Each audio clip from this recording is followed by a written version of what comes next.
அஸ்ஸலாமு அலைக்கும் வரஹ்மத்துல்லாஹி வபரகாத்துஹு. இறைவனுடைய சாந்தியும் சமாதானமும் நம் அனைவரின் மீதும் உண்டாவதாக. அல்ஹம்துலில்லாஹ். இந்த வீடியோவில் பார்த்தீங்கன்னா ரொம்பவே மகிழ்ச்சியான ஒரு செய்தியை தான் பார்க்க போகிறோம். இன்றைக்கி பார்த்தீங்கன்னா ஒரு தகவல் வந்திருக்குது. ஒரு தகவல் இல்லை, ஒன்றுக்கும் மேற்பட்ட அதிகமான தகவல் வந்திருக்கு.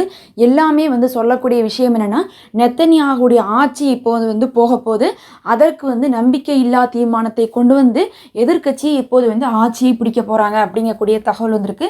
மக்கள் தொடர்ந்து ஆர்ப்பாட்டம் பண்ணிட்டு இருக்காங்கன்னு தெரியும். அதனுடைய விளைவாகத்தான் பார்த்தீங்கன்னா இப்போ அங்கே நெத்தன்யாகுடைய ஆட்சியானது முற்றிலுமாக கவிழ்க்கப்பட போகுது. அதன் விளைவாக என்னெல்லாம் நடக்கலான்னு பார்த்தா, நமக்கு ஏதாவது பிரயோஜனம் இருக்கானா, கண்டிப்பாக போர் நிறுத்துறதுக்கான நிறைய வாய்ப்புகள் வந்துருச்சுன்னு சொல்லி இஸ்ரேலிருந்து எப்போது தகவல் வந்திருக்கு. அது சம்பந்தமான செய்திகளை தான் நம்ம இன்னைக்கு பார்க்க போகிறோம். ரொம்பவே மகிழ்ச்சியான ஒரு செய்தி தான்.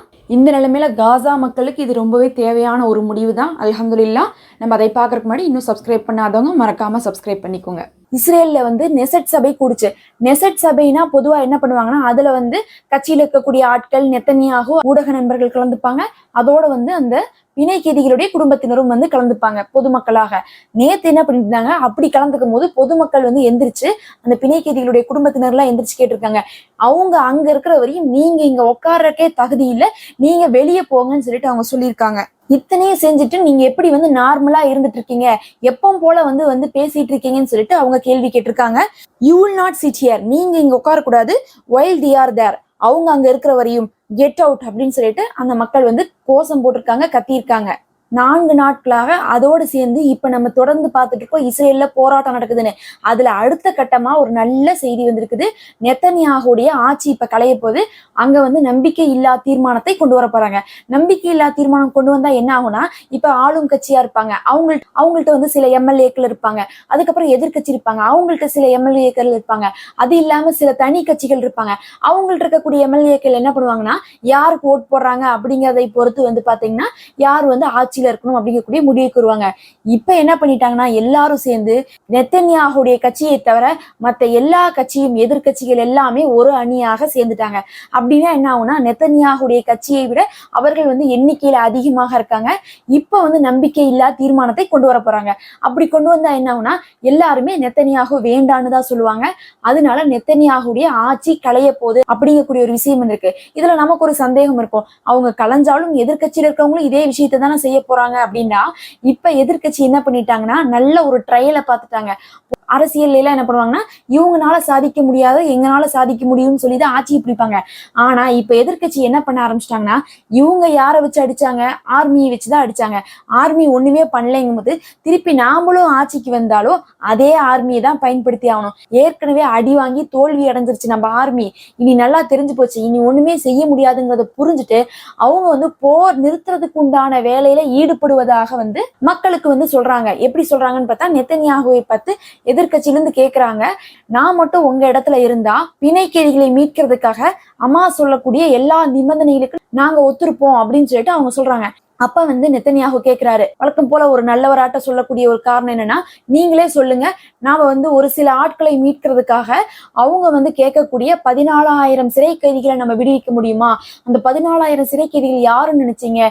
இஸ்ரேல் மக்களை கொன்றவர்கள், அவர்கள்லாம் இஸ்ரேல் மக்களை கற்பழித்தவர்கள், இஸ்ரேலுடைய உடைமைகளை திருடியவர்கள் அப்படின்னு சொல்லிட்டு நெத்தன்யாகு அங்க வீர பேச்செல்லாம் பேசிட்டு, நம்ம ஒரே ஒரு சின்ஹாவை கொஞ்ச நாளைக்கு முன்னாடி நம்ம ரிலீஸ் பண்ணோம், நம்மளுடைய பிணை கைதியை பிடிச்சு வச்சனால இப்ப பாத்தீங்களா, அந்த சின்ஹாவின் காரணமா தான் இந்த போரே நடக்குது.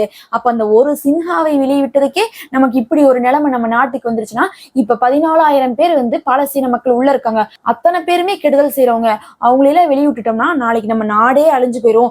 உங்க நல்லதுக்காக தான் நான் இந்த சிறை கைதிகளெல்லாம் வெளியே விடுறதுக்காக நான் ஒத்துக்கல. அதுலயும் போர் நிறுத்தணும்னு சொல்றாங்க ஹமாஸ் சொல்லி நம்ம நிறுத்திட்டோம்னா ஹமாஸ் ஜெயிச்ச மாதிரி ஆயிரும். ஹமாஸ் நாளைக்கு மறுபடியும் நம்ம மக்களை கஷ்டப்படுத்துவாங்கன்னு சொல்லிட்டு அவர் ஏதோ நியாயப்படுத்தி பேசுற மாதிரி பேசியிருக்காங்க. ஆனா அது உண்மை இல்லைங்கிறது நம்ம அனைவருக்குமே தெரியும். அங்க கைது செய்யப்பட்டு போனவங்க எல்லாம் வெறும் பொதுமக்கள், அங்கிருந்து யாரும் திருடிட்டு எல்லாம் போல. இவங்கதான் இங்க போர் செய்யறேன்னு ஆர்மியில இருக்கவங்க எல்லாம் உடல் உறுப்புகளை திருடுறாங்க, பணம் நகைகளை திருடுறாங்க, கேவலமான காரியங்கள்ல ஈடுபடுறாங்க. கற்பழிக்கக்கூடிய காரியங்கள்லாம் இவங்க தான் செஞ்சுட்டு இருக்காங்களோ தவிர ஹமாஸ் தரப்புல இருந்தோ அந்த பொதுமக்களோ ஒண்ணுமே செய்யல. வெஸ்ட் பேங்க்ல இருந்து கிட்டத்தட்ட 6,000 நபர்களுக்கு மேல இப்ப புடிச்சிட்டு போயிருக்காங்க.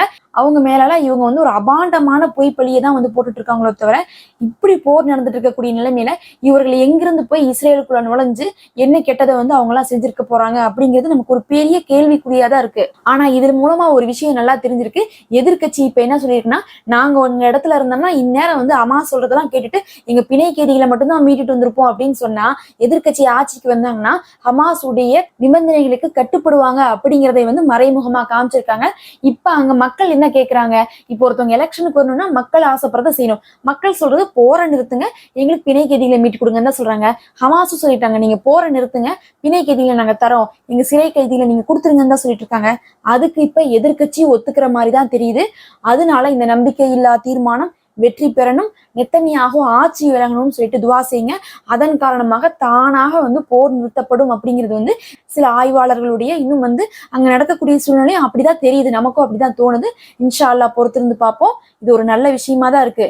இன்னைக்கு பாத்தீங்கன்னா நிறைய நல்ல விஷயம் இருக்குது. அந்த அல் நசீர் மருத்துவமனையில் நடந்த தாக்குதலை தவிர இதெல்லாம் பாத்தீங்கன்னா போர்ல பெரிய டேர்னிங் பாயிண்ட் தான்.